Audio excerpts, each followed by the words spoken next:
Okay, guys, welcome to the show. This is a pre-intro intro. Just be warned, on this podcast, I think we go round and round in circles so many times. Isn't just this true? Explain a thing in lots of different ways. Yeah. So yeah, it was fun. I don't think it's a circular argument because it does come No, to it wasn't. conclusion. No. But we're trying to just look at it from different matters, different ways. Yeah. So be warned, you will be bored by the end. If you're not interested in, I don't know why you would listen to us if you weren't interested, but you would be bored, so just bear with. It's going to be a slog, this one, but it's a short one. Enjoy. Mm-hmm.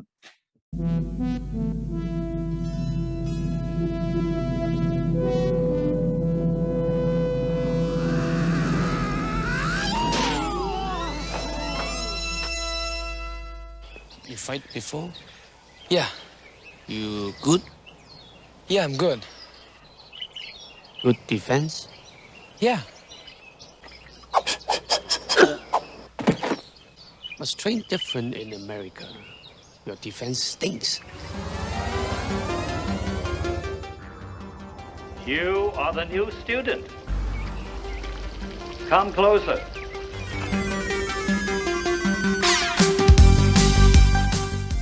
You're listening to the Kung Fu Podcast presented by James Still. I didn't think you had it in you. I'm your huckleberry. And Steve Newby. What I do have are a very particular set of skills. Skills I've acquired over a very long career.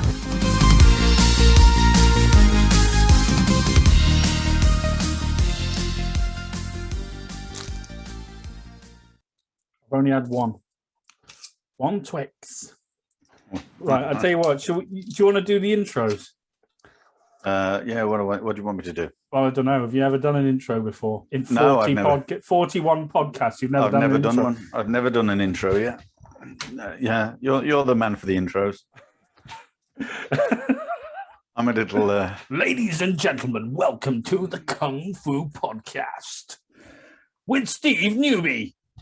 And James I can go. Excellent. Okay, guys, welcome. We are podcast 41. 41. And this is, at the moment, you're not safe from COVID, are you? But you're going in for your COVID jab after this podcast, aren't you? I'm doing my COVID jab after this podcast, yeah, and then going to a Japanese restaurant. Oh, yeah. Really? Yeah. Okay. Tokyo 1. What's it called again? Nokia. Tokyo. Oh, Tokyo. Sorry, I thought you said Nokia then. All right. Sushi? No, it's not my bag, I'll be honest with you. It's got everything. It's just you get an iPad, and you just go through the menu, you click on it, how many you want, and then it just comes to the table. It just says, "Oh, it's coming," and then you order more. It's just it's what do you call it? A buffet? Yeah. Well, I don't know what you call. I don't know. I wouldn't touch it. Yeah. Oh, it's nice. Yeah. I'm all right. We're taking the dog. They'll eat the dog. No. You can take the dog. Everything. Okay, just serve him up with some wasabi. Right. Okay. Right. We are good. We are going. Okay, ladies and gentlemen, welcome to the show. Another 2 hours of your life that you're going to wish you had back by the time you finish with us. Actually, we're probably not going to go on for that long on this one, are we? It's, well, I've got that. Like I said, you got the appointment. You got the appointment. Right. So it's. I tell you what. I start off right. I was talking with Ben the other day, and he said, "Oh," I said, "Have you got any ideas for the podcast?" He said, "Oh, just ask the old man how many different hand techniques there are in Kung Fu." So I'm going to do that now. So off the top of your head, right? Every sort of technique, starting with the tips of the fingers that you can think of in your head to do with Kung Fu. Go on, list them off. How long have we got? No, go on. You'll do it. Go on. What do you mean, name them? No, don't name them. No, like as in, just the leopard many. jumps the ravine. No, I'm talking about. Yeah. No, I'm just saying, like, exactly. No. I'm just saying, name the different sort of, ways of striking. Everything. But there's millions of them. Yeah. No, I'm not asking you to sort of. Okay, I'll start. Fingers, knuckles, right? Single knuckle. Okay. So what else? Carry on. No, go on. No, you can't. No. This is a podcast. You got to talk about it. Yeah, but I can't name them because. No, we'll make up a name for them. Make up a name. Oh, right, like everyone else does. Yeah, like everyone else. No, go on. Just say. Oh. Okay, so you have your leopard's paw. No. What? Just say striking with your knuckles. Strike with your knuckles. Okay, knuckles. No, come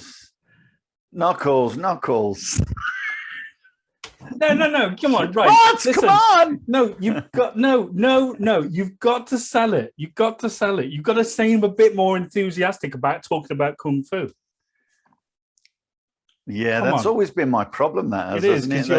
I've never tried to sell myself, and that's you haven't. You haven't. Yeah, you just have the information. The information is there. Okay, you just have to open the book. It hasn't got a very pretty picture on the book, but it is a good book. It's a great book. Yeah. So going back to the original question, could you please just? I can't name them. Okay. Right, okay. All right. You got grab. You got finger. You got finger. Jesus Christ! You're hard to work with. I couldn't. You're a diva. I'll be sorting out the red M&Ms for you next. You come out with them, and I'll add some. All right then. Okay. Right. So I'm gonna go. Right. I'm gonna go. Single finger. Double finger. Cross the fingers. I say all fingers. Spread fingers. Mr. Spock. Twin dragon in search of pearls. Is that there you go. There you go. I'll do the Mr. Spock one. What can we do any more fingers? No. Okay. I'll move on to knuckles. Well, you got dart fingers. Oh, of course you got dart fingers. Sorry, dart fingers. How can we forget dart fingers? Do you see what I mean? Right. So everyone thinks that's a thumb. They completely misconceive it. They think, oh, I'm hitting with the thumb in buck pleasure. No, right. Is it buck pleasure? Yeah. When you're gripping, or if you like. Yeah. Of sorts. So you're going bang, hitting them. Yeah. There's your fingers again. Yeah. Back of the fingers. There you go. See how easy it is to forget. And then from there, grabbing the throat, squeezing the throat, and digging the thumb into the throat. That's what it is, and everyone thinks it's that. They think you're hitting someone with the thumb. Well, I'm not being funny. Could you not? Because that's quite a strong sort of, it's stronger than a finger, isn't it? So you could be jamming that into someone's throat. Why don't you just use a knuckle then? No. I'm just saying. Okay. If you want to, you can certainly you can press down. Okay, press down. But that's quite strong. It's stronger than a single finger because it protrudes longer finger, doesn't it? But that's kind of. Personally, I think if you hit someone with that, you'd be hitting with your fist and just damaging your thumb. Okay, all right. But hypothetically, you could, right? Come on. Hypothetically, but factually, it's going to be very painful. All right. Well, fine, fair enough. There's a lot to do with fingers, and that's just fingers. What else we got? Knuckles, nickels. Yeah, okay.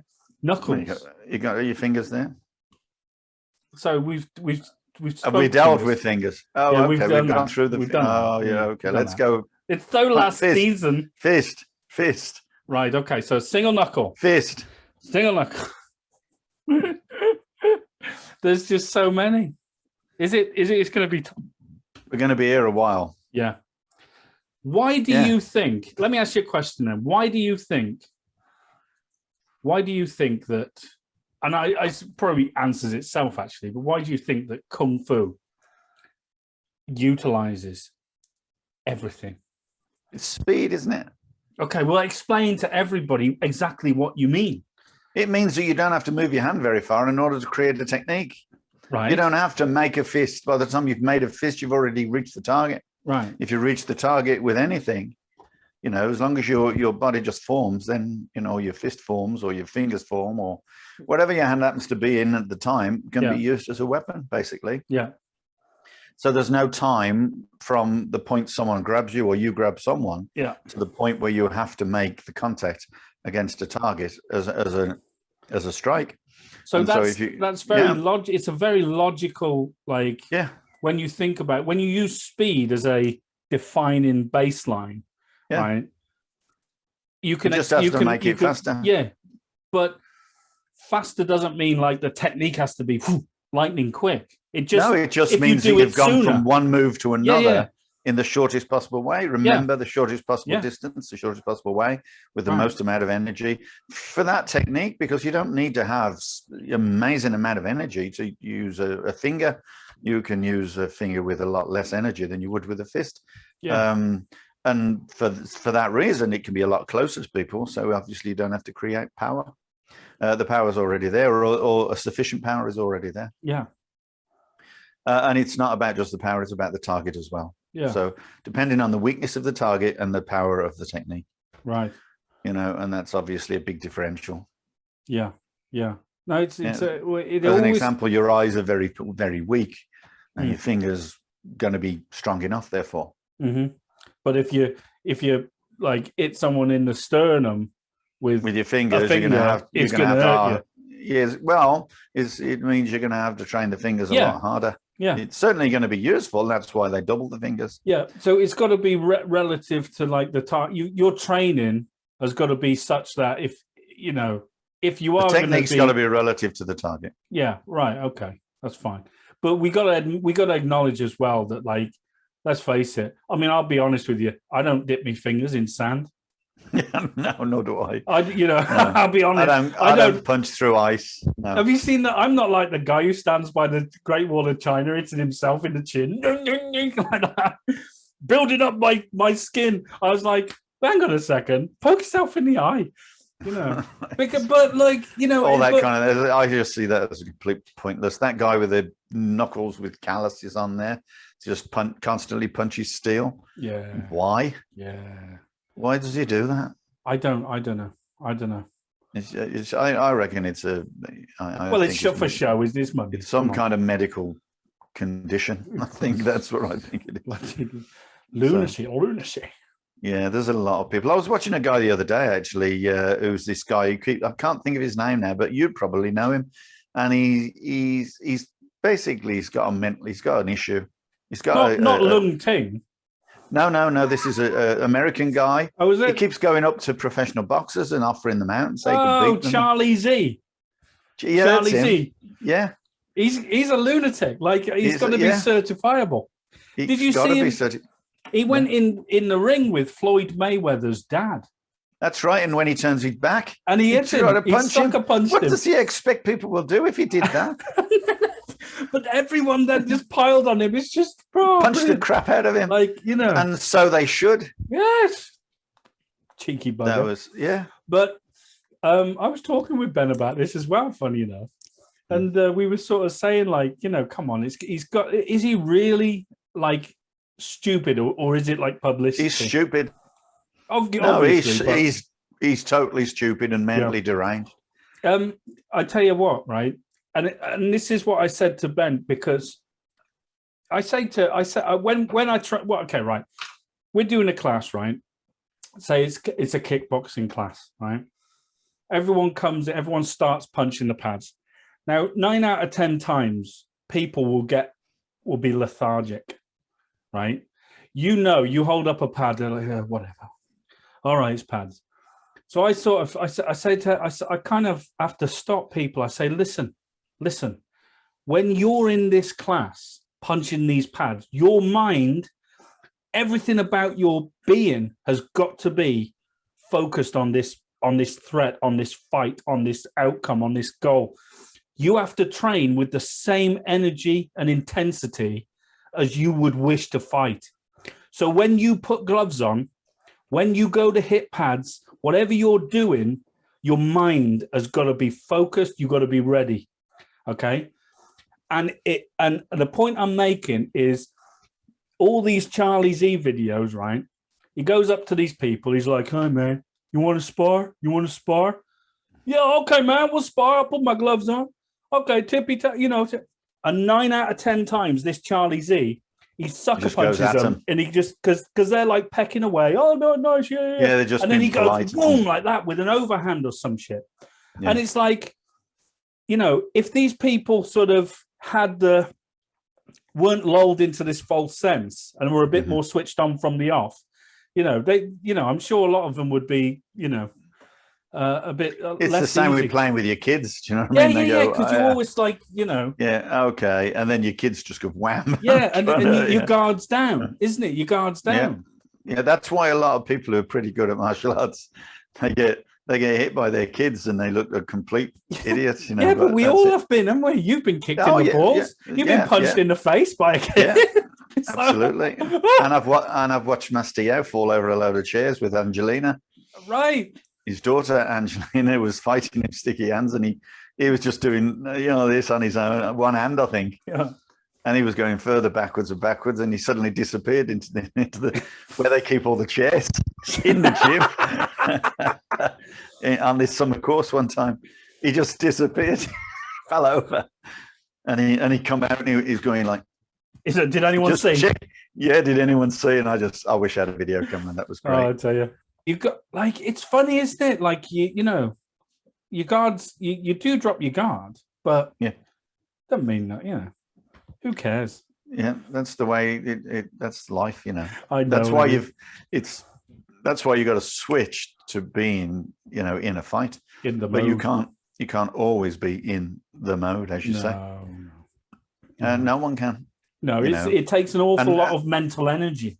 Well, exactly. If you look at your military sort of situation, when you are totally under pressure all the time, and your enemies around all the time, you end up psychologically scarred. Well, you cannot possibly keep it up for very long. Well, I mean, but yeah, I was just telling you before we started. Actually, one of my friends, committed suicide. So, respect. R.I.P. Andy. But it's sad, but well, you go through things, and it's hard to. Some people have it a lot worse. Guys, I'm not Rambo. Shit, there's people who've done way more than I'll ever do. I've done, But it's just that mental. Did it make sense what I said about if you're gonna hit pads? Yes, it's exactly right. Yeah. You've got to give it your undivided attention. And when you do anything, when you do a form, walks, any kind of movement, blocks, you got to try and put it into it. Yeah, I think a lot of the time, when I used to go on the summer course a lot, they would do the 17,000 punches in the week, right? So just constantly raise the punches, then come down with punches and things like that. Constantly repetition of a particular technique. And I would much prefer to really throw myself into it, bang, bang, bang, really hard, and then rest. Okay. Than to contain and constant, half measured. Because you sort of. So you're just keeping up 1, 2, 3, 4, 5, 6. You peak 1, 2, 3, early, 4, 5, and then 6, it wilters out, doesn't it? That's right, and it's I'd much rather go bam, bam, and then just stop and rest. Yeah. And then people would look at you and they go, "Oh, you're not keeping it up."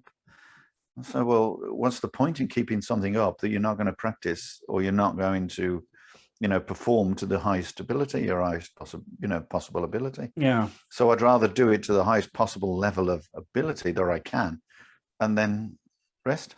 Yeah. Because in truth, I'm only going to do it for a short period of time anyway. But we do train. You've got to train hard, don't you, to fight easy? Yeah, absolutely. Right? Yeah, you got to train. Yes, you've got to train, but you've got to train, not kind of rehearse. Right. Okay. Okay. You can't just talk your way through the script. You've literally got to do the actor in the script. Yeah, go full on Robert De Niro. That's right. People talk their way through scripts, and then they start doing it and build it up. And that's fine, but you've got to get to that point where you build it up. Well, a lot of people don't. They'll constantly talk their way through it. Yeah. Well, I think a lot of, we've said it before, and I don't know if it's a judgment thing with me, but I kind of think that maybe I do judge, but I kind of think that a lot of people join martial arts and they're not wired to be switch this aggression. We know that for certainly in modern times. They would have been weeded out because there was a lot less martial arts. Yeah. There were a lot less clubs. There were a lot more people in those clubs. Yeah. And so you could afford to whittle out the weaklings, the ones that weren't any good. I mean, look, now you need those weaklings to pay your bills. Damn right. And most of the people, that's all they're interested in, is having the weaklings in there to pay their bills and to build their ego, because a lot of the time they're weak in themselves. Yeah, right. And a lot of them had just come up from nothing and are nothing and have absolutely no capability whatsoever. So they need the weaklings. They need the people who don't really know anything about martial arts. As soon as someone walks in who knows about martial arts, they don't want to know. No, they don't want to know them, and they'll hope that they leave, and they'll come out with so much bull that the guy will just leave. Yeah. Most people who come like that are pretty good. Most of them will just leave, just say he's crap. They won't go up to his face and say you're crap.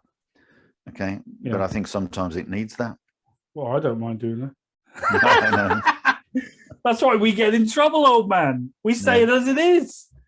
No, but when we, I know you don't mean offense when you say weaklings. You're just using that as no, I don't know. It's just it's just the general run of people. Yeah.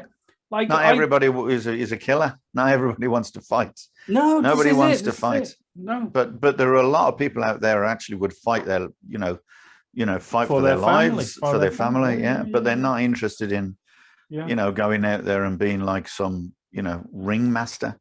They're not interested, but they will fight for their family. So some of them, but then some will not put the effort in at all and expect it to work. Right. And there's your problem. That's where the problem lies today, you see. But those people at the end of the day, they pay the rent. Yeah. And that's the unfortunate thing about today, because then they believe that they can do martial arts. They believe that they're capable, and you've seen them, and then they go through sets, like there's nobody's business. And some of them look pretty good doing the sets, but you can see by looking at the sets, they actually don't know what they're doing with the set. They're just performing a form. Yeah. And that's a big issue. Yeah. Well, there's a lot. Oh, you see a lot of it. Well, you only have to watch, videos of competitions. Yeah. YouTube, set competitions, or even fighting competitions. Yeah. No, everywhere. It's the students who suffer. Yeah, but it's not like we're being, No, because it happens. It's true. I mean, look, the class I run isn't a super hardcore flipping. No, you couldn't be, because you'd have no one there. It's not. It's and then you've got these clubs that are really hardcore, and they've got 3 people in them, and they go, "Oh yeah, but we just train the best." But it turns out that the guy just wants to train so he can fight. That's right. Yeah. So he can be the best all the time, and he'll and he'll hurt them. Yeah. And the only people that stay are the people who really want to get hurt. They want to really, fight. Yeah. And those clubs don't last long, because sooner or later someone comes along who, can hurt them. Yeah. Well, anyway, speaking of forms, techniques, etc., we had a great comment. Okay. On YouTube. No, it was a good comment. It was a good comment. Let me tell you what it was. We get a lot of good comments. Yeah, we do. Yeah. And but the problem with YouTube and reading comments in text is you can't discern inflection. So you don't know if someone's being sarcastic, or whatever. But so you just read it as it is, and Now, but this was a good comment. Yeah, there's a couple of good comments from this guy. Actually, it was Department of Thought. That was his name. Nice. Right now, he had just listened or watched. Then it's on YouTube. He just watched the podcast we did with Rash. Part 2. That's a while back. That's going back last year, isn't it? Where we were talking about primary moves, okay? And sort of Rash had this, sort of suggested that, he teaches people primary moves. Yeah. Okay. As a baseline when teaching sets and whatnot. Or we'll explain it a bit more in a bit. But let me read out the comment because it was a good one. Now he says, "Wow, Mr. Newbie, you actually wound me up a bit on this podcast." See, yes, it's true. Not. He goes on. He says, Rash kept saying an instructor needs to teach a primary application for each movement. And you wouldn't just accept that that is the truth. Yes, number one hand block can be a lock, throw, etc., but its primary, in capitals, application is to block, stroke, deflect, a straight punch. That is the primary application. He goes on, I don't understand why you can't just accept that rather than keep on about teaching an individual a specific application for that student. Yes, obviously, that is a good thing to adapt movement to the student. But when teaching a beginner, there must be a primary application so the student knows what to be thinking about. The sets are the same. Each movement has a primary / basic / obvious application, and that is what needs to be given to the student first, in capitals. After they have a good understanding of the set, with an understanding of each movement, with its primary application, then and only then should the student be given alternative applications. He goes on to say, I know this comment is a year after the podcast, but that's because I'm working my way through hundreds of hours of listening. You poor man, DOT, you poor man. And he's still with us. And this is what he says. He says, you should get some other guests on, as this with Rash has been excellent to see. Keep it up. I'm loving listening. Brilliant. Wonderful comment. Loved it. We'd love people to come on if we love it. We love it. So, you know, and he's right. He's welcome too. Everyone's welcome. We should get more people on. But the problem is, let me tell you something. We're kind of the black sheep of Laugar, people. Nobody, let's face it. We say what we mean. And we all know in martial arts, old man, we know that everyone's got to be nicey, right? You can't just tell the truth. You just got to, you know, grin and bear it. We kind of say it as it is. We have no airs or graces. So that's why I think people are a bit wary about coming on, all right? But, hey, we, the pair of us, were quite willing to sit down with anybody, Guardian, whoever, and have a great conversation about Laugar. And appreciate the comments. And appreciate the comments, you know? You could be sarcastic, we'll be sarcastic. You teach us something. You humble us. That's the main thing. You know, problem is, not many people will. You know, this is it. And we'd love that. And we are here for argument. I think the whole thing is debate. Yeah, but I mean, we argue with each other. Yeah, we all the time. But people don't like the argument, old man. They don't like the argument. Got to come to a conclusion. It's considered sort of uncouth, and we can all be nice to each other. That's fine. But being nice to you don't save you in a fight, does it? No. You know, you got to argue it. You got to, work on these techniques. You know, is it? Christ. I'm sorry, I just went off on one man. In it. So we love Laugar. That's why we do this, because but we do invite anybody on anytime. Yep. Anyway, so I reply. We've probably forgotten the context of that because I've just been going on there. But we've probably forgotten what that comment was about. But we'll go through it. We'll dissect it. Primary thingy. Yeah, primary thing. We'll dissect it. Anyway, so I replied. I said, yeah. I said, appreciate the comment, DOT. Don't worry, we'll be explaining ourselves. And that's what we're going to do. We're going to explain ourselves. Okay. Then he replied back. He says, and this was really nice. He says, thanks, Steve. I wish people would. He thinks that I'm you, but that's fine. That's fine. I don't mind. He says, thanks, Steve. I wish more people would discuss Lao openly. You and James are a breath of fresh air to many Lao folk. Hey, well, thank you. I thought we were a lingering smell, an odor. Yeah. He says, so I wanted to say that I was in Brum for a few years. Birmingham for a few years, back with my student taking his first degree. Rash was on the grading panel. I commented to a certain GP, we know that is the one we don't like. who had several. I commented to a certain GP who had an ex-student. Yeah, an ex-student. The one who sent me the tirades of abuse. Yeah. You know, that, do you remember? You can't forget that. I commented to a certain GP who had several students sitting there grading how bad some of the students were, not realizing he was their instructor. Well, it goes to show. Look, you know, I'm saying nothing, you know. Okay. Yeah. Anyway, we've all got bad students. Oh yeah, definitely. Yeah, everyone does. It's fine. Yeah, it's fine. I got. He's not a bad student. He's just hilarious. But you don't want to take bad students to gradings. No. To black sash gradings. He says, anyway, I'm really enjoying all the podcasts. They have been a real motivator during all these months of training isolation. Thank you for these, and thank you for all the instruction over several years in the 90s, where I did 6 consecutive summer camps as a brown sash. Cheers. Well, thank you, DOT. We really appreciate you reaching out.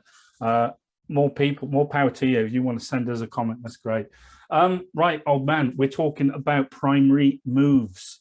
Let's just backtrack and try out, because Rash isn't here. Again, I don't think Rash wants to be on it with us. I think he gets nervous with us, you know. Rash is not here to defend himself, old man. So we're going to. Well, he had his. I mean, Rash had his opinion, and I had my opinion, and we had we kind of talked about it on the podcast, and that was. I'm not saying he has anything to defend. I'm just saying that it was his point of view. So if we're going to talk about it, you know, it's only fair. Yeah, it's only fair. But no, because it's this other guy's point of view as well. That's fine. Isn't it? It's a similar. He agrees with Rash that somehow there is some primary objective for a particular move. Okay, well, let's just backtrack and let's do our best to explain the context of what a primary move is meant to be. Okay, so to explain, then primary moves, he did use that, didn't he? He used that. He used that. That's a primary move, so therefore that's used as a block. Yeah. Well, yeah, it is in the primary hand block. The hand block is an example. So if you want to call that primary example, you can, but the forms are the primary moves, all of them, no matter what they are, they're all primary moves. I want to give you an example. Okay, the alphabet, that's full of primary letters. Okay, A, B, C, D. Right. Now, which one of them, let's put A in a word, which one of those words is now primary? Right. Well, none of them. None of them. Because they're all separate. They're all different. It's like saying which letter of the alphabet is more important than another. Well, exactly. You can't spell or write without the whole alphabet. Okay. No. So if you say, okay, see, the alphabet, like a form, is the primary objective or primary move. That's what you train. That's what you learn. The alphabet. When you use it in so many different words. Not one of them are primary. Right. All of them have objectives.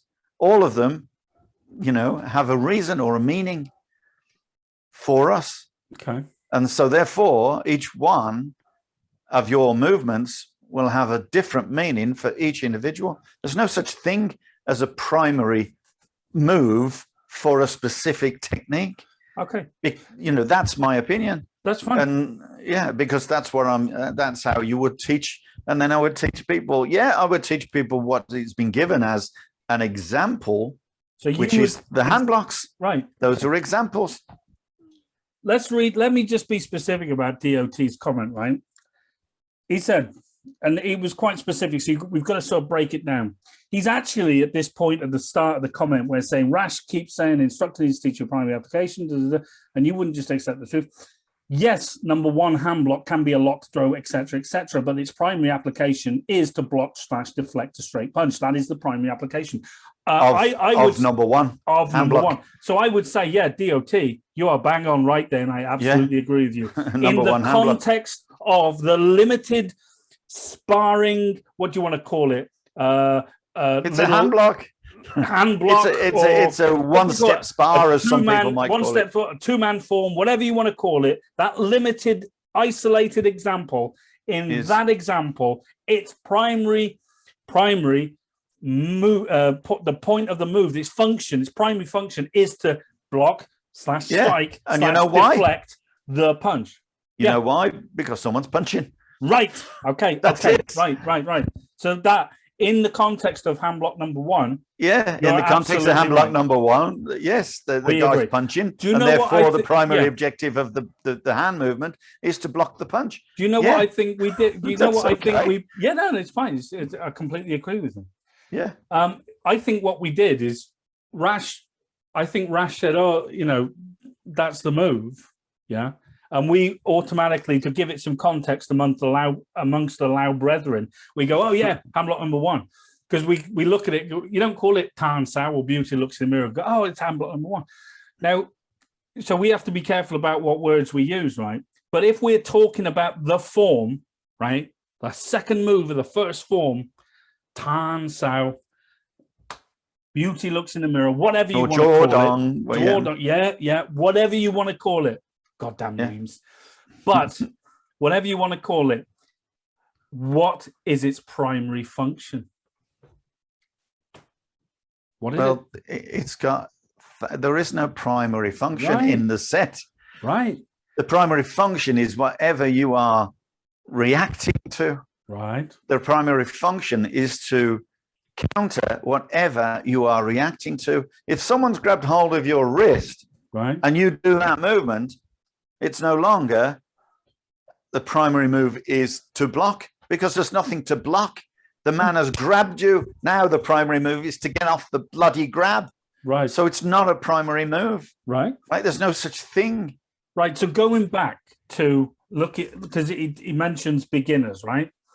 Yeah. So let's take that movement, right? So Jordan, Tan, whatever you want to call it. Looking at that move, what would be an example of what you would teach a beginner the use of that move to be? And because you wouldn't say it was primary, but if you're teaching a beginner at a base level to show them an application of that, what would you suggest? I would show them several applications. Okay, so like what? Because everybody is different. Okay. So as an example, I would show them a release. Right. I would show them the block. Right. I would show it to them as a strike. Right. I would show them as all sorts of stuff. Okay. Rotate it around, put it in an arm lock, so it's there, and then just pushing against his back. Okay, all right. Well, we're talking about beginners, and to be fair, it depends on the quality.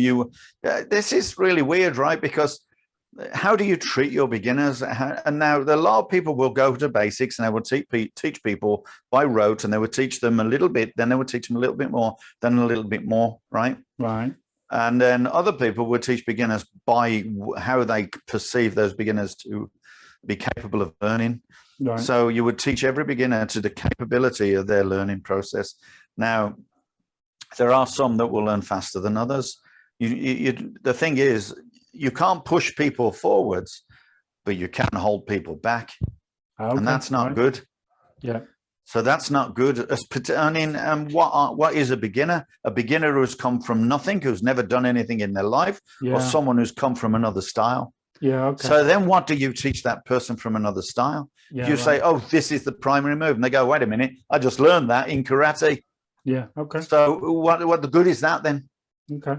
You want to teach it as a primary move and say, oh, this is how I'm going to teach this student. No, that's not how you teach students. Yeah. Believe me, I know, not just from martial arts, 40 whatever years, but from teaching people to drive as well. Yeah. You get people coming who've already capable of driving. They got so much missing, but within minutes, you can teach them brilliantly. Other people, they'll be going around the car park for 3 weeks. So I think the problem is that the misinterpretation of, or the lack of understanding, for lack of a better word, is from what you're talking about is, you see, it's tuition I'm talking about. Right. So people want to be able to say, or to be able to teach and teach a brand new Kung Fu student, and they want to be able to give them a basic, as DOT said in the comment, a basic / obvious, he says primary application as well, right? So how do we define what that? And I guess the question I'd have is, how do you define what that application is? What that obvious application is to a student? I don't think you can. No, you can't. It's totally dependent on what who's attacking and how they're attacking. I'll give you an example. And even in a training point of view, I'm not talking about in real life. You remember so when I went to join your class, the first thing you said to me before I paid the money, you said, "Oh, what's that? What's that?" You said, "Is it a block? Is it a strike? Is it a grab, throw, lock, release?" I went, I said, "Oh, it's a block. It looks like a block." Yeah. And you said, "It's all of them." And that obviously got me hooked, right? But in my sort of feeble mind, my uneducated mind, that looks like a block. Obviously, to a lot of instructors, it looks like a block. Yeah, until they learn it. Right, until they learn it. So it depends on who they learn it off. I would say, for lack of a better word, that is an obvious, application to the untrained mind. Yeah, it's a block. But it isn't primary. But it isn't. But because not mentioned primary. But I would suggest that's quite an obvious application. If you look at karate, that looks quite obvious as a block. It looks like a block, right? Come on, let's be honest. It does. It has all. But you see, it's how you educate people. It's got nothing to do with the martial arts. It's got to do with the tuition capability of the teacher. If I say, what's that, and you say, well, it's a block, and then I'm going to say, oh yeah, you've already been educated. You can see it's a block, right? You know it's a block. Why do I need to teach you? It's a block. Yeah. So what I'm going to teach you is, it's a block, but also it's a release. It's a grab. It's a strike. It's whatever else. Yeah. So I'm going to teach you all those things, and that's not. You can't turn around and then say, oh, now the student's not going to know anything because it's too much to learn. Right. Well, then he practices it. Okay. And that's it. And what do? They practice it. Now, you don't have to give them all sorts of, it's like going back to the alphabet. You always use the alphabet as an example, and the alphabet in itself is the form. Yeah. Okay. And then none of those letters individually are any use. Right. They've got to be applied with, it's like you learn a foreign language. You can speak a foreign language, brilliant. But then someone talks to you in that foreign language, you ain't got a clue what they're saying. Yeah. You can't answer them because you're not capable, right? Yeah. So anybody can learn a foreign language, but then when someone starts to make conversation with you in that foreign language, you find it extremely difficult. Yeah. And that's what martial arts is like. So people can train all they like in the martial arts, but if they don't have any application, if they don't have any knowledge, then you can do one move and you can call it your primary move and your go-to move. But if they don't attack you in that way, bloody no use, is it, as a primary move? Right. It's how they attack you. Okay. So, am I getting passionate? No, not at all. Total respect to the guy who says totally. You need a primary move, but I beg to differ, and there's my reason. Well, okay, so I think how you word things is very, very interesting to me, right? Yeah. So when I read these comments, I'm interested in the words being used, etc. And it's always going to be easy to take a comment either out of context, if I'm reading it, might not have meant this, but this is why I said at the start. So I'm looking at the language used in the comment, right? So when DOT is kind of saying stuff like, Rash kept saying an instructor needs to teach a primary application for each movement, and you wouldn't just accept that is the truth. That, when you say that is the truth, right? For me, that's an absolute. Okay. Yeah. You, DOT, you, just like me and just like Steve, have no concept of the truth of martial arts for an individual, because what's going to work for me is different than what works for Steve, and is different than works for you. When you use an absolute like that is the truth, and this is with all respect to anybody, If anyone ever says to me, I'm looking for the truth in martial arts, or uses the word like the truth, you can't define it. You cannot define what the truth of martial arts is. It's one of these words you hear people say, oh, I want the truth in martial arts. What truth? What are you talking about? Define it.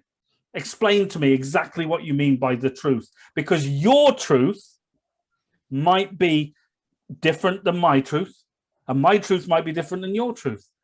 So if we're looking to define what truth means, for me, I guess, well, what works for me, but as a teacher, as a practitioner, as someone who has to carry on the heritage of Lao, I can never use that word, the truth, because it limits by its very existence the progression of other people. There is no such. What does truth mean? Not once have I ever said, because that's the same as saying my way works. Yeah. And it does, and that's too limiting. That's doctrine. And you remember Bruce Lee? He was in that black and white interview, you know, with that Canadian guy, and he was saying like too many martial artists hide behind these you know phrases, and so they don't have to justify it. You know, yeah.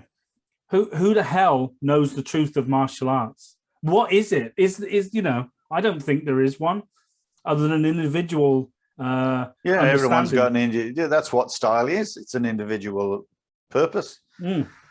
You know, your opinion of what works and what doesn't, and that's only based on your experience and the capability of people that have been before you. Yeah, but it's based on what your experience, right?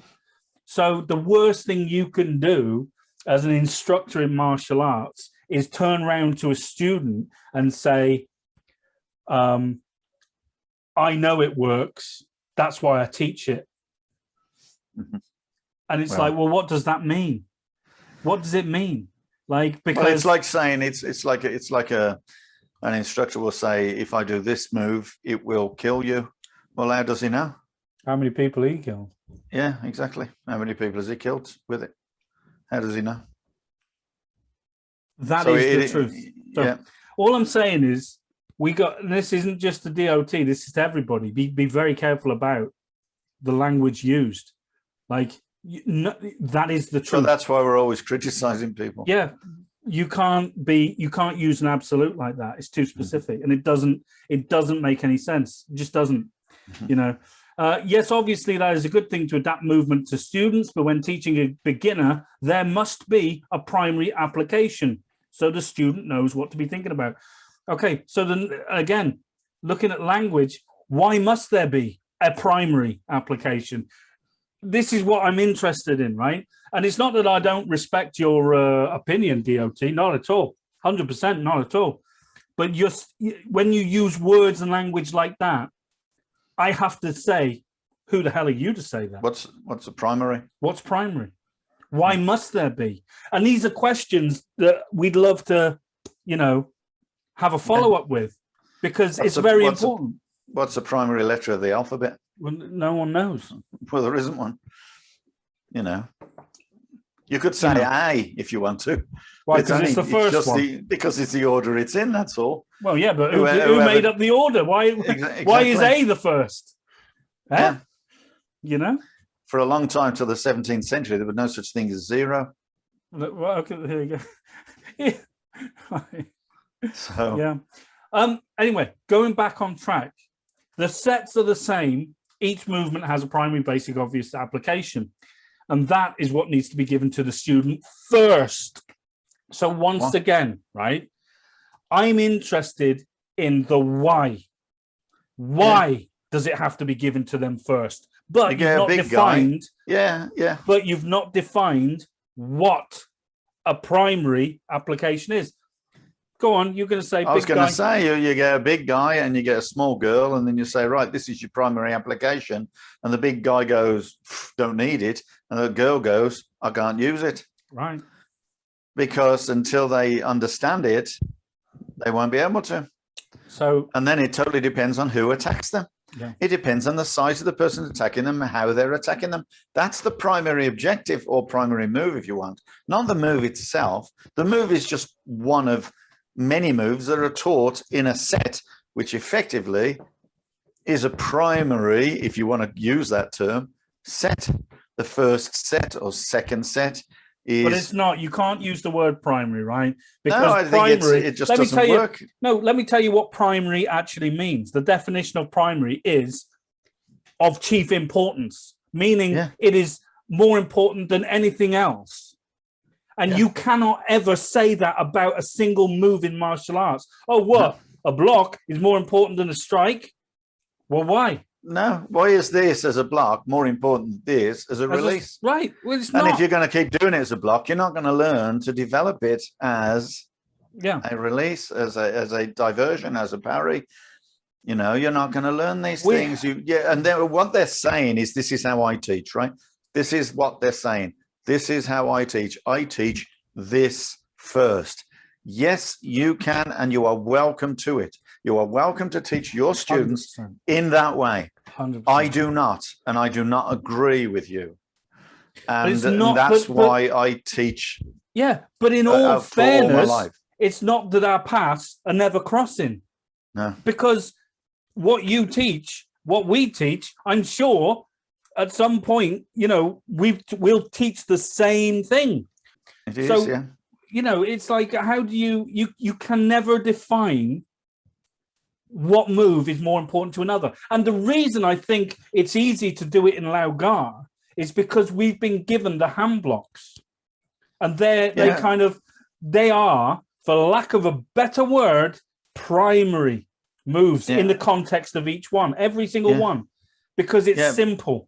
They're all done against an attack as a punch or a strike of some way. None of them are done as a throw. None of them have done really as like lock-in and whatever until you get to the knife defense. They're all basically, strikes of one kind or another. Yeah. And, and then people can say, oh, well, that's the primary objective of the techniques. No, it's not. It's the primary objective of those examples. Yeah. But not the primary example, the primary technique, if you want to call it. I don't know. Yeah. Bloody losing that now. But so, I mean, no. My kick. Yeah. Go on. Okay. So if I'm going to kick someone in the groin, is that the primary use of my kick? Yeah. Well, no, it's not. It's because his groin's open. I could be doing the kick into his shin. At that moment in time, yes, it is. In the moment in time, it's my primary objective, right, to kick him in the groin. But the kick is not. It's not the primary move. Yes, right. It's just if you the objective of that at that time. If you use the same thought process and take it away from kung fu and put it into grappling, right? Put it into jiu-jitsu. You can say, in grappling, if you're on the floor, right, and you do a figure 4 arm bar on someone, right, that is a primary move, right? Now, you then take an 18-stone guy, right, and have a 7-stone woman on top of him trying to do that primary move. Do you think she's going to be able to put him in an arm bar? No. No, she's not. She ain't got the strength. So now, where's your primary move? Yeah, what use is it teaching her? What use is it? Okay. So, and this is a very loose example in grappling because Kung Fu, the scope of Kung Fu is a lot larger than grappling. It's infinite. It's infinite. Whereas, so you can't use that same logic in grappling. It just wouldn't work. And in Kung Fu, it just doesn't work. No. Because it's an infinite, There's no such thing as a primary move. It's like, it's basically saying... You can give examples as primary examples, but you cannot call the technique, a block per se. It's not a block per se. It's a movement that can be used for many options. But you can't ever turn around to anybody, and say this technique is more important to you than this technique. And I don't care who you are.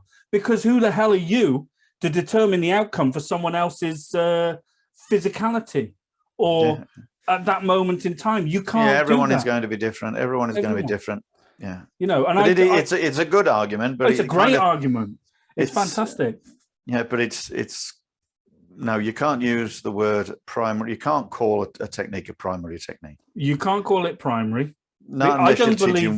No, you could have taught one individual that primary move for that one individual, and then move on from that primary move to the next primary move for that individual. But you cannot do it as a class per se, because it's a lot of the time it wouldn't be any use to anyone.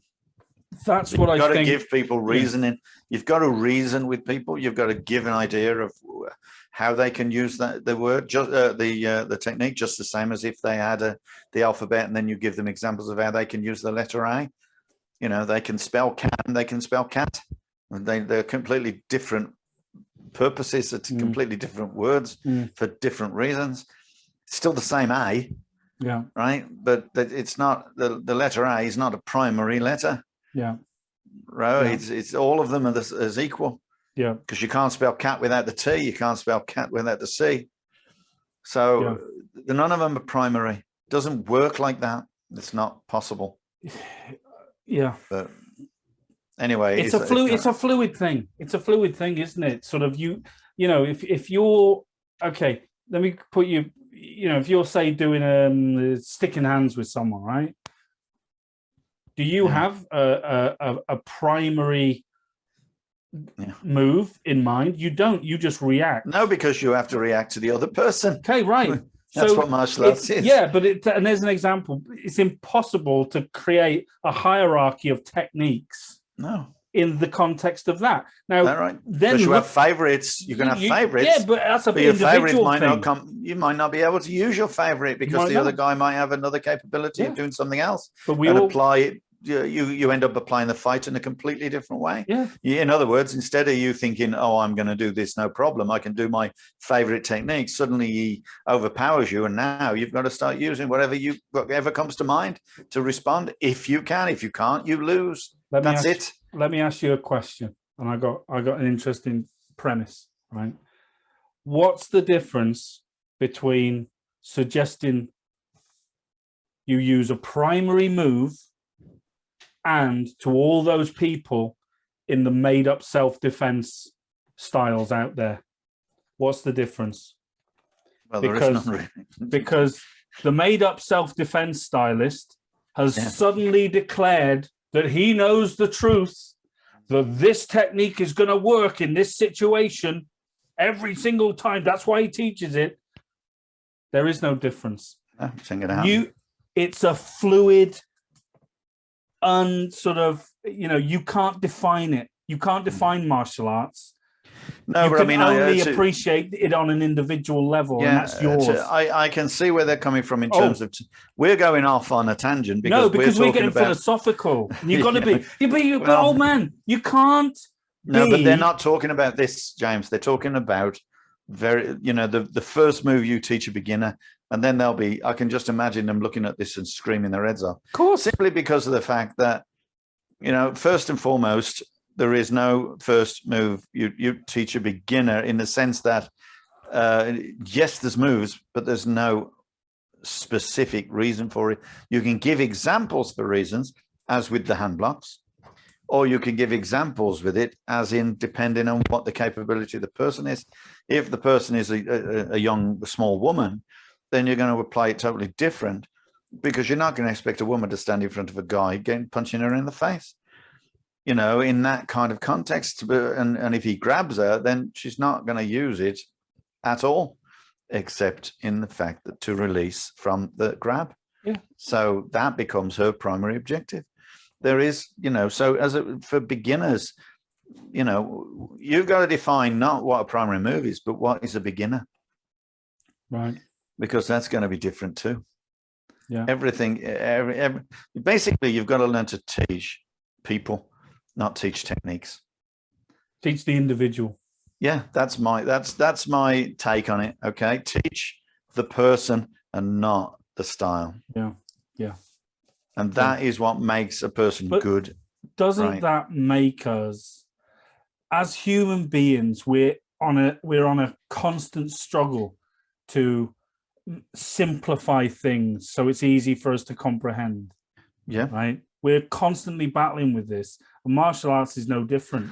That's why you've got all these people doing these bullshit self-defense systems out there, emphasizing, I don't know, Casey fighting method or this, that, and the other. But, because somewhere down the line, someone's gone, I know what the truth is. And that is dangerous to me. That's very dangerous, because as soon as in my opinion, as soon as you do that, you've killed the style. Well, you stop learning.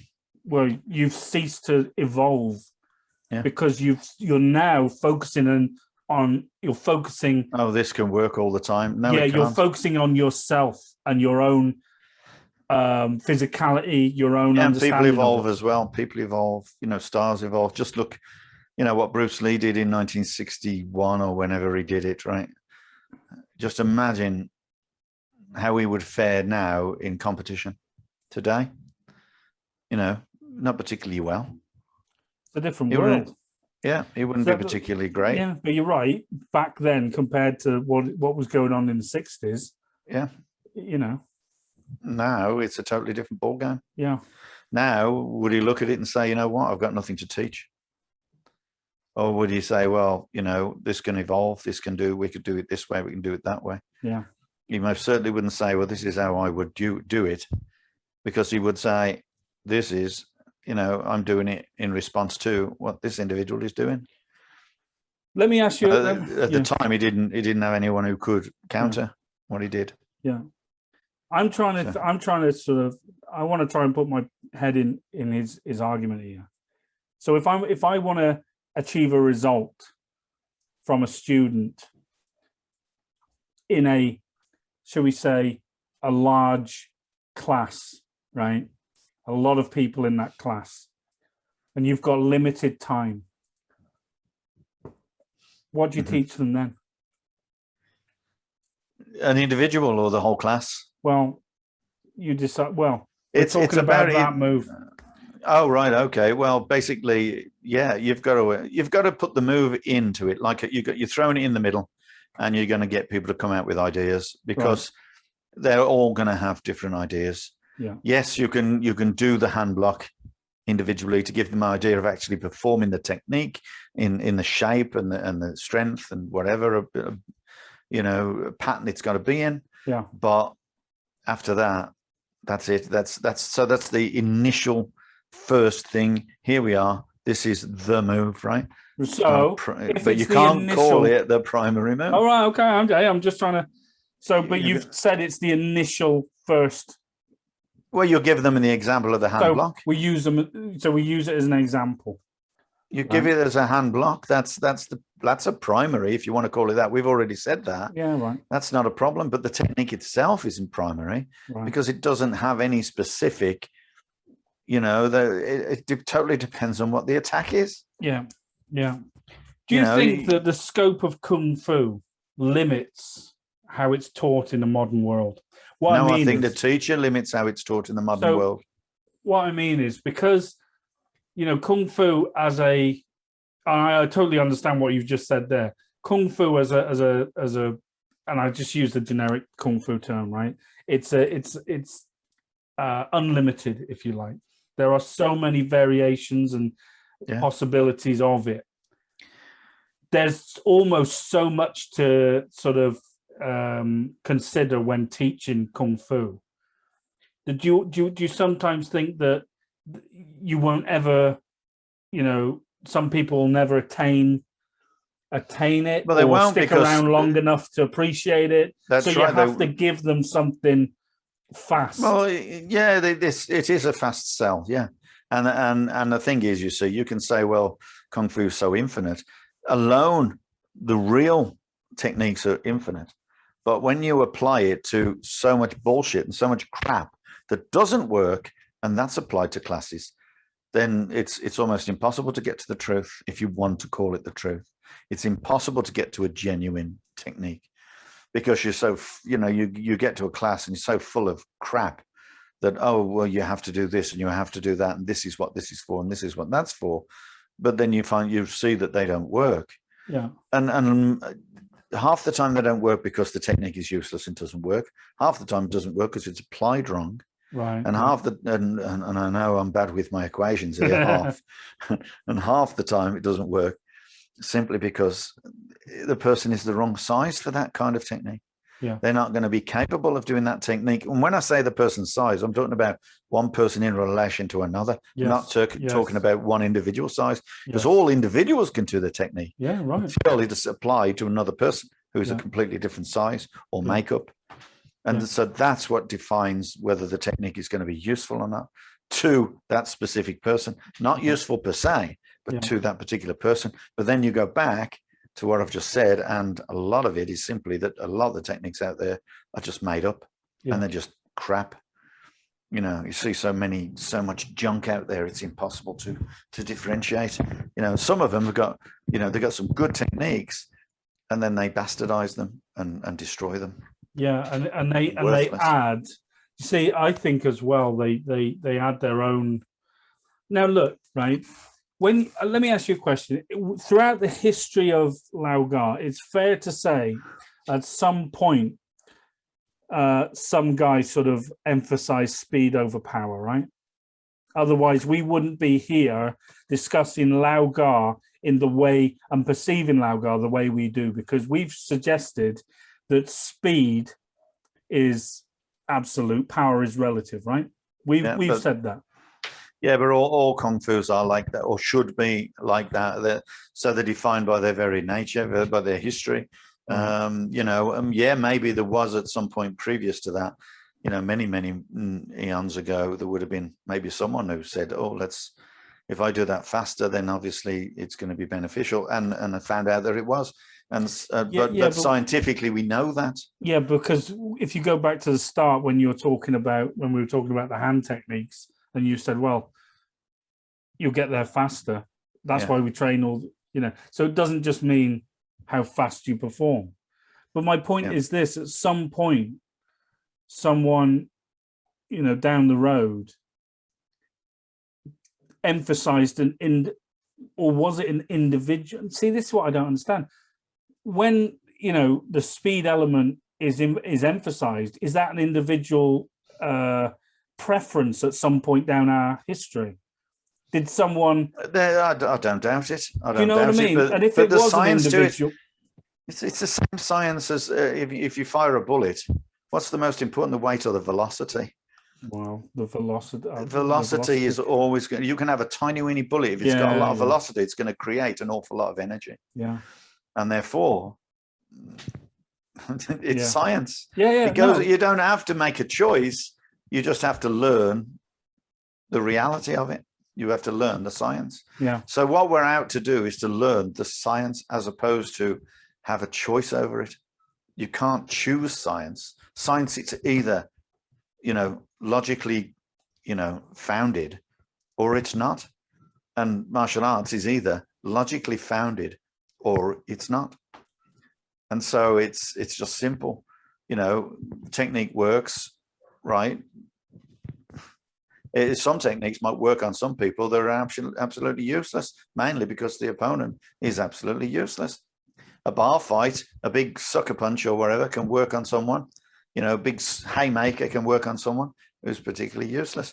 But if you put that haymaker against someone who maybe have a lot more savvy and a lot more technical ability and a lot more experience, that haymaker becomes completely useless to them. Yeah. So again, it's down to, science. Yeah. And the credible science that the individual martial artist understands and knows and trains and practices. So to sort of wrap this up and finish, because I think it's a great subject and really appreciate the comment from DOT. When you're teaching, right, do you ever emphasize, have you ever taught martial arts in the way that you thought Mr. Newbie thinks it should be taught, or have you only ever tried to sort of teach martial arts as a concept from science? Oh, I've I must have started the same as everyone else and taught it in the way that I thought it should be taught, Right. just as the way as I was taught how it should be taught. But there comes a defining moment, many times over actually, where you start to think, wait a minute, this is not just about this individual technique. It's about the science of the technique, in which case that science can be applied to every other technique. Yeah. So there it becomes a martial science and not just, you know, your martial movement. So many people will do lots of techniques that think that work and have practiced them forever. And then many people will do techniques that actually do work, but practice them badly.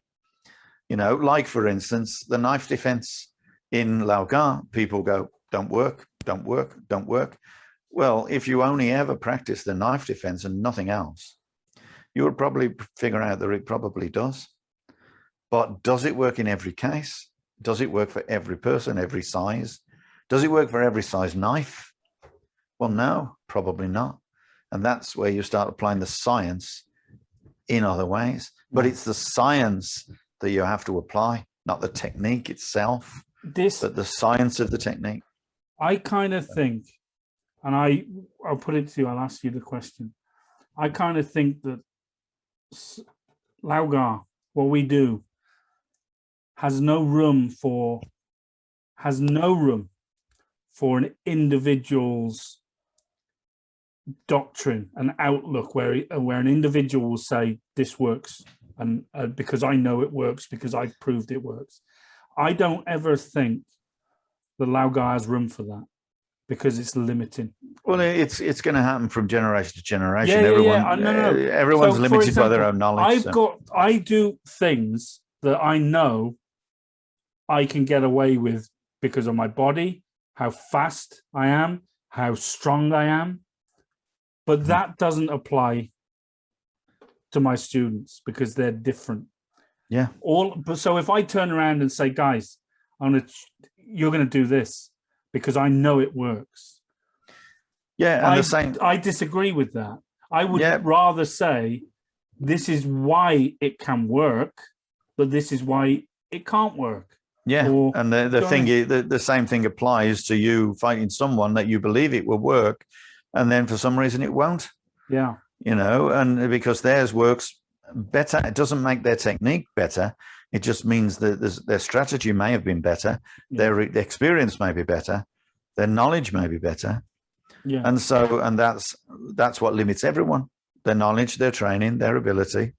You know, but their technique. If they're training good techniques, if they're scientific, will work, but they're going to be always limited to what the other person is doing as well. So it comes down, you know, the person who's trained the most, the person who understands the most, the person who, you know, can react the most is better off. Yeah. But even then, it doesn't make him immortal. Yeah, you know, because everyone can sucker punch. So, including that guy that smacked that guy's dad, that boxer. Yeah, right. Yeah, he can get sucker punched too. Yeah, yeah. You know, but everybody can. Anyway, we will finish there. That was a very interesting conversation. And I'd just like to once again thank DOT for posting the comment to get us chatting about it.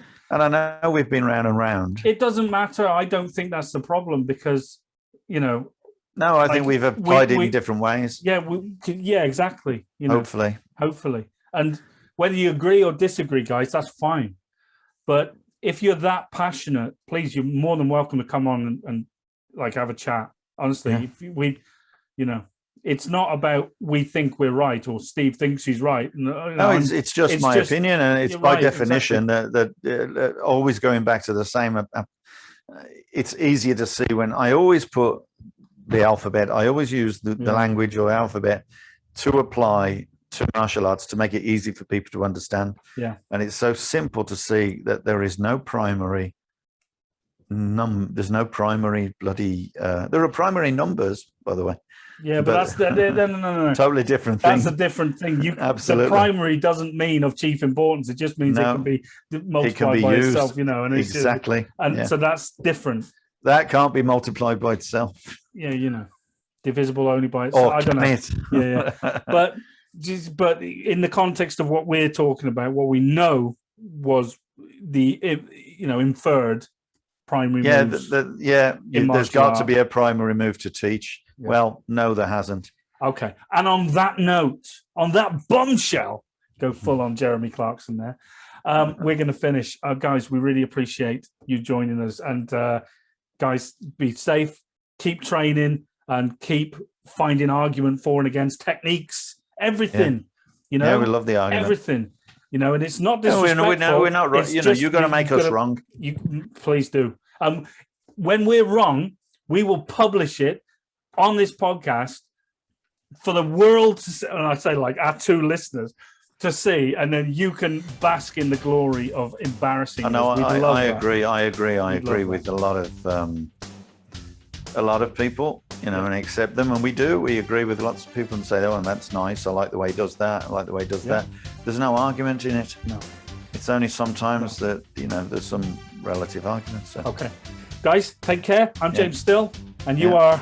I'm Steve Newby. Take care, guys. See you soon on the Kung Fu Podcast. Bye-bye. Bye.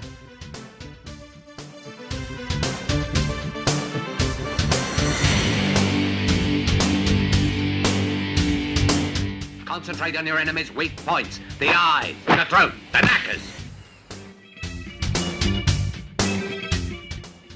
Hi guys, thanks so much for joining us on the Kung Fu Podcast.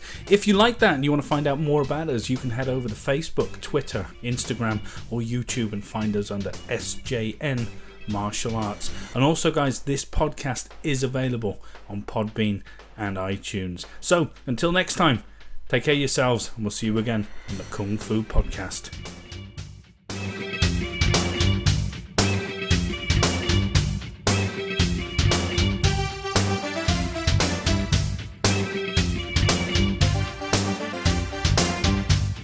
Karate punch is like an iron bar, whack. A Kung Fu punch is like an iron chain with an iron ball attached to the end and it go whang.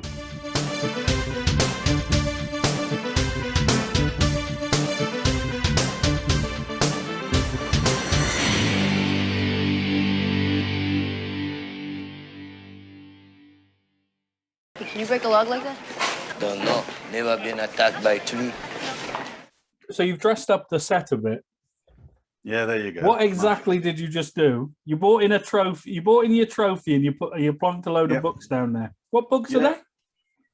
Oh, you name it. They're all Bruce Lee books, actually. Oh, right. A lot of them are, anyway. Well, there you go. Yeah, you just went off again. Oh, there we go. Back on again. Yeah, you're back on there. Oh, for sake. Something to say, and then bloody, cuts off. Point is, be careful about the use of words. You've just gone stiff again. I've just gone stiff again. Yeah. What about now? You're good now. Right. Okay, so the point, you're off so again. It's the truth. What's going on? I don't know. Just keeps on switching off, James. Your camera just keeps switching off. My camera? How is my camera switching on and off? Yeah. Well, it's not switching off. It's on, but it just freezes. Now I'm frozen again.